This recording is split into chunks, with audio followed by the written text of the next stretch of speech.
So at the end of your term, what are your options with your lease? You have 3 different options. One, of course, is to buy your own vehicle that you've been driving.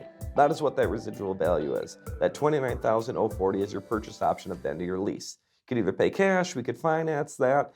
You can't release that, but we can finance that for any term that you would like at the end of your term as well. So option 1, buy my car that I'm still loving. Option 2 would be to turn in your current car and lease or buy another new Mercedes-Benz or certified pre-owned Mercedes-Benz from us here at Zimbrick Mercedes.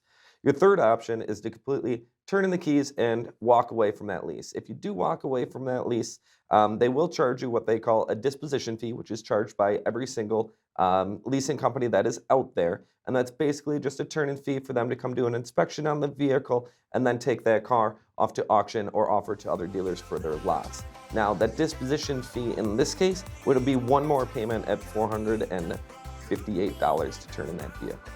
Come down and see us. We have plenty to drive, plenty of great deals just like this. We'd be happy to get you in a new Benz. Thanks.